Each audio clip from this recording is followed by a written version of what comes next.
here, thinking of the sun. Here in the northern hemisphere, when our rotational axis points away, we get summer.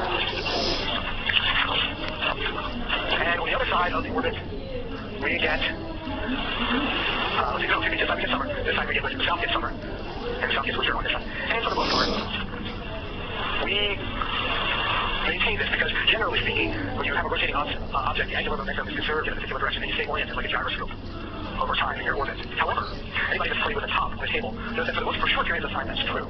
But over time, that axis will actually precess. And the Earth is no different. We actually have precession on the Earth. And what that means is that over many, many times, will eventually flip over many years. The actual cycle for this happening is 26,000 years. So right now, perihelion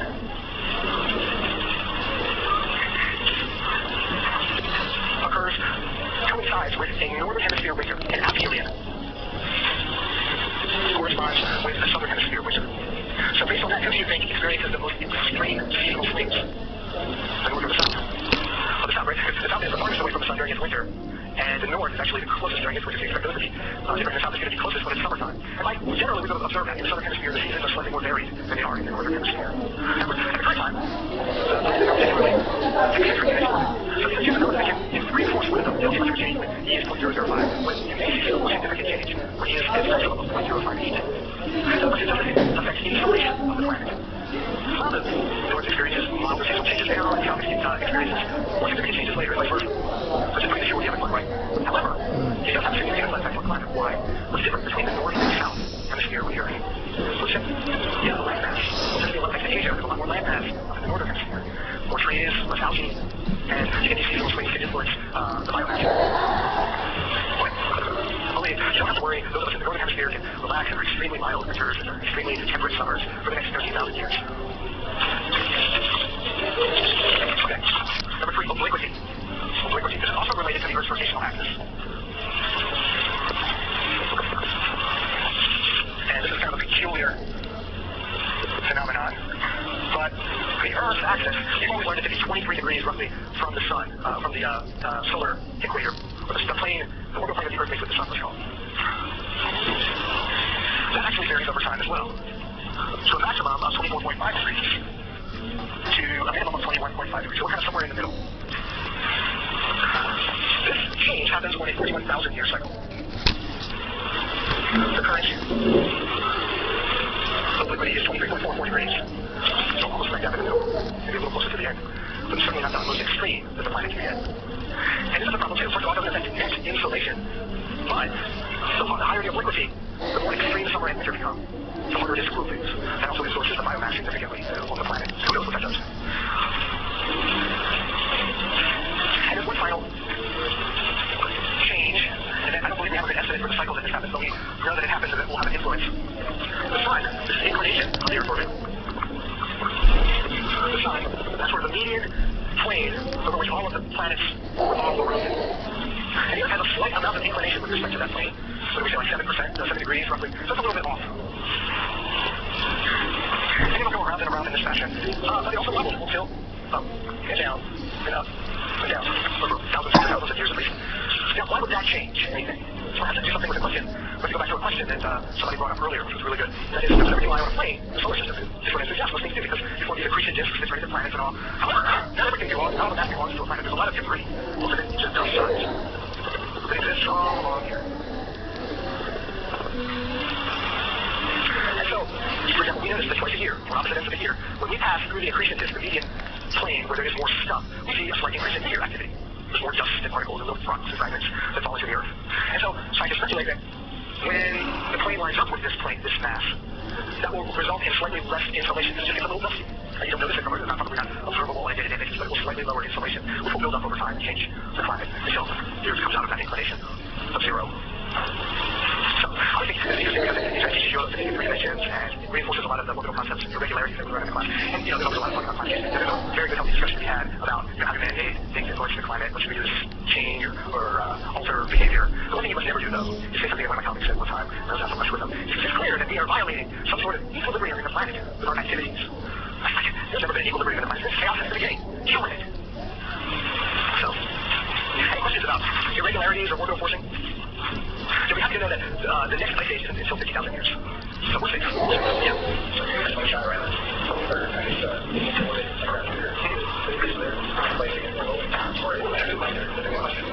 The short answer, the question already back in here on video or in the back was when you're inserting yourself or slingshotting with Jupiter, do you have to consider the mass of the moons around Jupiter in your calculation? And as far as I know, yes. It's not that hard to do, so I'm sure that the solvers model those anyway. It probably doesn't make that much difference though, because Jupiter does have a few very large moons, but still as a fraction of the total mass of the planetary system, it's much smaller than the percentage mass of, say, the Earth's moon and the Earth. It's actually very unique as a planet because it's also considered a dual planetary system because it's satellite. It's one of the biggest satellites in the solar system.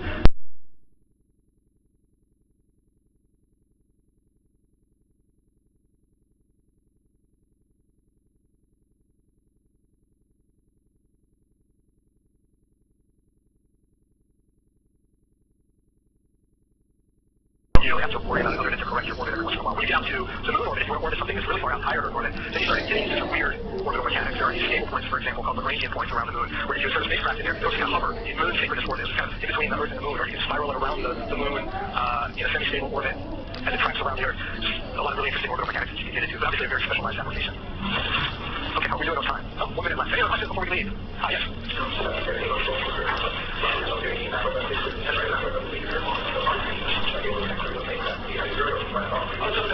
How do you go through the asteroid belt? It's true that there's a lot of junk in the asteroid belt, but as far as navigating through it, you pretty much play the odds. The density of the belt is extremely low. You line up a huge number shot of actually running into something. It's not like Star Wars, where they have to, oh my goodness, sort of like any other space. That's always more dramatic to portray asteroids and asteroids, but the sad matter is it's just slightly more dense than all the other junk out there. There probably aren't giant space worms living on there either, but that's just a guess. Don't quote me on that.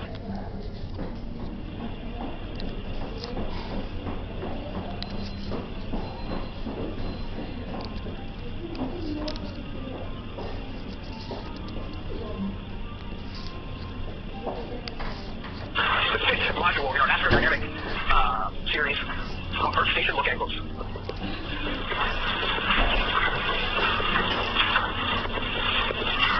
And this lecture is really about answering one question that is near and dear to the heart of any electrical engineer working in the satellite field. And that is, if I am an observer on Earth and we communicate with the satellite, where do I point the antenna? At what time of day, and at what point is the satellite in orbit, and how do I actually point the antenna to it to actually get the signal? Many of these space links, as we've seen in the early parts of this class, satellite links are unique among the links that we use in day-to-day life because they have to overcome thousands of kilometers of path loss in order to get to your mobile station or your Earth station service up here. So how do we overcome that? Well, one of the ways that we're going to learn when we get into antennas and propagations, you got to make a really big dish. The really big dish has a lot of directivity. You can focus power and receive efficiently from a particular direction, but also has a pencil thin beam, which is good because when you dial it into a particular satellite up in the sky and point it, that means you'll get that satellite with a lot of gain and you'll exclude everything else. Everything else will have a significant amount of attenuation, even other satellites that are using the exact same bands. So that's how you reduce frequency in space when you're not don't have the luxury of the cellular network and having building in trees doing all the hard work for you. You're blocking signals and filtering out from other regions of the cityscape. So we use directional dishes quite a lot in satellite communications. The downside is that you have to point them because they only have high gain for maybe plus or minus a few degrees of beamwidth in those applications. And so you got to figure out where to point them. You have to figure out where to hammer that direct TV dish into the ground and what angle to put it at in order to get this TV signal. That's the simplest application for that. Okay. So that's the question that we're answering today. And let's answer it by starting off with the typical geometry of the problem. And this is going to introduce some really important jargon that we're going to use for the rest of the class. Here's the Earth. Here's the center. The point where you are observing something, a communication from a satellite, we call that the Earth station, often abbreviating it as ES in this class. And then you, of course, have the satellite in space itself.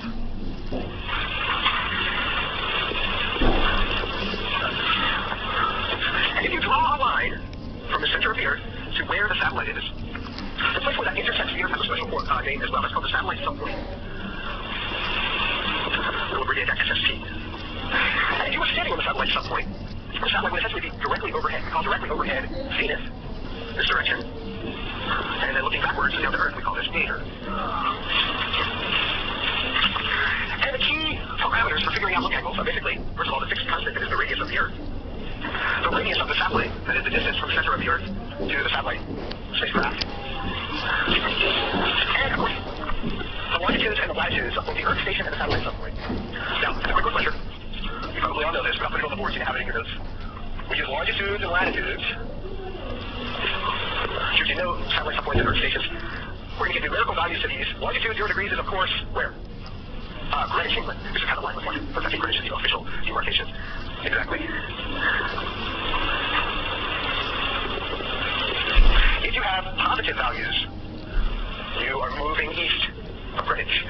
negative values, you're moving west of Greenwich. So think about it, because there's a 2pi kind of repetition period to describing longitudes. You may get multiple longitudes for the same point. You can say, oh, this point is at 270 degrees longitude. And you start at Greenwich, you move to 70 degrees east. Well, some people prefer to use negative 90 to denote that. It's negative 90 degrees. And some people, instead of using positive or negative, they'll use east or west. They'll say 90 degrees west as opposed to 270 degrees east.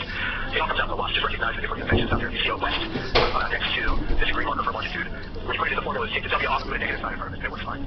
If you want to add 360 degrees, I think all the formulas I give you are basically going to be okay to add 360 degrees to, and everything will kind of come out logically too high when you do the calculation. So that's longitude and latitude, where 0 is the equator. And if we're using raw numerical values, again, you can just use latitude north or south, but in our formulas, everything's going to be plus or minus. So greater than 0 degrees is in the northern hemisphere, and less than 0 degrees is in the southern hemisphere. And if you're wondering, the electrical engineering building, which is not the building where this class is, but it's the building where some of you spend a lot of time, so we'll go ahead and use it as it has a convenient center of Georgia Tech campus. So let's call this the center of Georgia Tech campus. Both geographically and in importance, right? No, I'm just kidding. Are the airspace guys here? Okay, I'm just kidding. Stop, really. I'm just kidding. 33.7758 degrees latitude and negative 84.39738 degrees longitude. I want an example. We'll need this number a little bit later to keep it in your notes. So it's going to know where your school lies anyway. Okay, now, let's do some honest to goodness geometry here with a little more rigor. So, if this were a two-dimensional problem, it would actually be pretty easy. So, when we solve a two-dimensional problem, we'll solve it with a really simple formula, and then we'll go into 3 dimensions where we actually have to use all the satellites at some point in the Earth station latitudes and longitudes. That is a tricky problem. Take good notes, because it's not a good book. I think the elevation calculation, ultimately what we're after is azimuth elevation. They can see that elevation calculation, but I don't think they have the azimuth calculation included. And there's something nuances that they don't talk about either. So, this may seem like simple geometry, but it actually is very hairy. So, pay attention. Here's our problem. The Earth, radius of the Earth. What is the radius of the Earth? Here's a nice precise value down to the kilometers. 6,378 kilometers. How about mean Earth radius? We said earlier that the Earth is a oblate spheroid. Depending on where you go on the Earth, it could be a few hundreds of meters off. And let's see. Radius of the Earth. Here's our Earth station. Here's our satellite subpoint. Here's our radius of the satellite. Here's our satellite subpoint. Here's our satellite. The centroid of the Earth station, and the satellite make a convenient triangle. And if you can imagine, what is it that we're trying to guess in this two-dimensional problem? Well, in this 2D problem, what we really want is elevation. If I'm an observer standing there on the surface of the Earth, the tangent line that I just drew, the dotted line, it's sort of like, that would be an intercept. I'm saying that a tangent to the surface of the Earth and where you're standing would bisect this diagram. We're going to split it, come out of the board, and shear it, tangent to the surface of the Earth. And that would represent the upper hemisphere that is actually visible from an observer on the Earth. In other words, if this satellite were to drop below this dotted line, it would no longer be visible. Right? And this essentially is 0 degrees of elevation. 0 degrees of elevation is right along the horizon. We're going to measure elevation in this class as a function of degrees away from that horizon line. Now, keep in mind that's different than the mathematicians. How they function to measure elevation in the electrical engineers that's on your E-Rate class. They're teaching you elevation from the z-axis. This is 0 degrees, and then you go down this way to 90, and the way, etc. So just recognize that a lot of the formulas that you'll see for elevation in your math textbook, you got to massage them a little bit to make it into a book angle. Okay, so this is the angle that we're after. E, we'll call it E little L. Okay, so to not figure this out, it's actually very simple. I would write it on the board. If it takes too long, you can probably do it at home. But basically, the law of sines, the law of cosines. You remember those from your trigonometry days? And so the cosine of that elevation angle is equal to, okay, in order to figure this out, I need to figure out what this angle is. Gamma, the subtending angle between the Earth station, the center of the Earth, and the satellite subpoint. The angle formed by those 2 line segments. And if I have that, then I take the sine of that gamma, and I divide it by the square root of 1 plus RE over RS squared minus 2RE over RS cosine gamma. And the radius of the Earth and the radius of the satellite. Had a good shape. I can actually calculate the elevation angle into degrees by sticking them our cosine of this. Now, notice this is a general formula. If you want to do this calculation on another planet, you want to figure out what the elevation is of Mars, you just put the radius of Mars here and use the radius of the centroid of Mars as our sentence. It's a generic mathematical formula. It will work for anything. But it is in 2 dimensions. Now, we're going to use this for our 3-dimensional formula. Our 3-dimensional formula is basically just going to add another step. Keep in mind, every 3-dimensional problem, if you slice it right, is a 2-dimensional problem. If I take out a slicing plane that contains the radius, the centroid of the Earth station, and the satellite subpoint, I will slice that 3D problem, and it will look like, in a cross-section, it will look exactly like this. And so our pre-step, I'm not going to put it on just yet, I'm going to show you something else first, but our pre-step to the 3-dimensional problem is using our satellite subpoint and Earth station longitudes and latitudes to calculate gamma before we do this calculation. And then we move on to azimuth calculations. Okay, now, any good engineer trying to calculate an elevation angle will do one important test first. It's called the visibility test.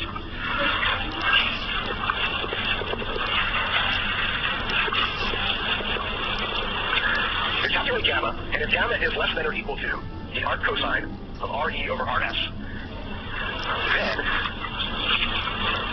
the elevation angle is visible. It does not drop below the horizons. So this isn't the final ultimate test of visibility. These are a lot of other factors that play into visibility. Mountains could get in the way. Buildings and trees could get in the way of obstructing.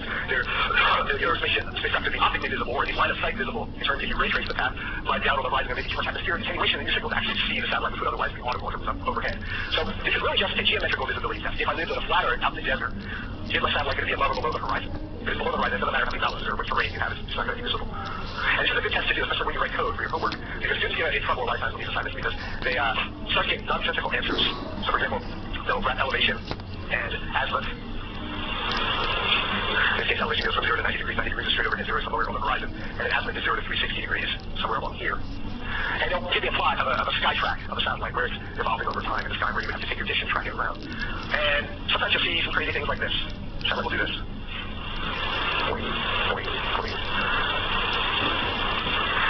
That is one messed up spacecraft, right? It would appear that this spacecraft is exerting a tremendous amount of station fuel at points like this, where it just decides to completely change directions for no reason. And again, over here. And what's actually happening is that you're using this formula over here, and you're getting some nonsense results because the visibility is dropping below the horizon, and you're getting that lad interpreting imaginary numbers on this graph, or doing some crazy things. And so, in reality, what this is probably doing is the actual sky track is something like this. And if you put like a conditional statement for visibility in there, you'll get rid of all these points, which are actually somewhere below the horizon, getting nonsense results. So, yeah, always be wary when you show me code of sky tracks. This is like suddenly bounce for no reason. Think about that as just a tremendous amount of rocket fuel to suddenly reverse like that. It's okay if there's like a little hole there. That just means that the Earth is spinning and the satellite is doing its crazy inclined elliptical orbit. It's just maybe it's some sort of peculiar place where it's accelerating a little bit faster and a little bit slower than the Earth's rotation at a given point. Kind of moves around. That's permissible, but no points that bounce. Okay. Now, to extend this to 3 dimensions, there's a very simple formula. Calculation of that subtending gamma angle for 3D. The cosine of that gamma is equal to sine L sub S, sine L sub E, plus cosine L sub S. Now look at my notes, make sure I don't mess this up. Too dangerous to do it from memory. This is too important of a formula. And there we have it. Now, where the LS is and the LEs. Capital LS is the latitude of the satellite subpoint. Little ls is the longitude. And likewise, capital L sub E and little L sub E is the lat lon for the Earth station. And so if you plug your latitude and longitude for satellite subpoint and Earth station here, take the arc cosine and that, you'll get the gamma that we used in our original 2-dimensional problem. Now, so worry if the math is getting out of hand, we're going to do azimuth. In terms of azimuth, is even tougher than elevation. I'll do an example, like a numerical example with some real values to kind of show you how this all works, but we all pieces together. Okay. Now, how do we do azimuth? This is also a 2-step process. We need a helper azimuth variable, which by convention is what we call alpha.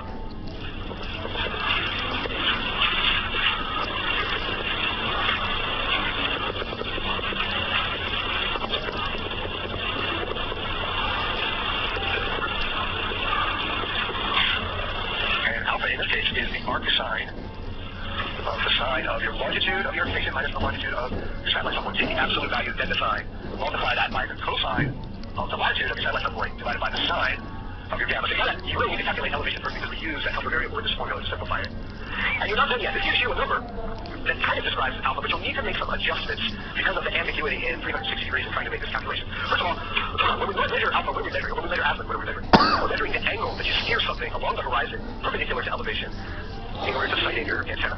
Where do we measure it from? Well, again, here's a case where we differ from mathematicians and engineers. We use a cartographer's convention for azimuth, and that's where north is 0 degrees and east here is 90 degrees. So we are increasing in azimuth clockwise, looking down from above. So north, south, east, west. This is 0 degrees, increasing azimuth increases in this direction clockwise. And so you get to 360 degrees where it repeats over here. That's of course very different than the Cartesian coordinate system where we usually take this x-axis to be 0 and we measure the angle of azimuth counterclockwise in that direction. Why that convention happens, I don't know. That's usually what cartographers and geography people do. And so we point the dish with that type of terminology. I guess. What part of that clear? Oh, no. So this is actually looking down from above, right? And if you imagine this is where if you have an Earth station here, and you look at a compass, good clarification of the diagram. You're just looking at a compass, you have a north and south and an east and a west. And so the azimuth tells you where along that compass bearing you should actually point the dish instead of. So we need to make some correction factors to get the actual azimuth. And there's a second step, which is an adjustment step. This is trickier than it looks. So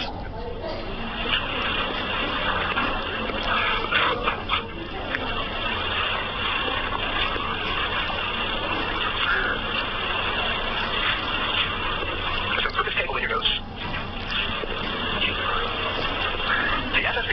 is southwest of the Earth station. In other words, if I go to this diagram over here, this is my Earth station. I'm standing on the board. I'm looking down at somebody standing on the board, or just mounted on the surface of the Earth like this. Southwest would mean that my southwest point is somewhere in this quadrant. And if that's the case, then my actual azimuth is 180 degrees plus the alpha that I calculated with that formula. If instead the satellite subpoint is southeast of the Earth station, the azimuth is 180 degrees minus the alpha I calculated with that formula. If it is northwest of the Earth station, then my azimuth angle is 360 degrees minus the alpha that I calculated with that formula. And if it is, by the way, northeast of the Earth station, the azimuth angle is actually just an alpha that I calculated with that formula. We're not done yet. I have to make one more clarification before we apply these formulas. This conditional statement wasn't hard enough to code up.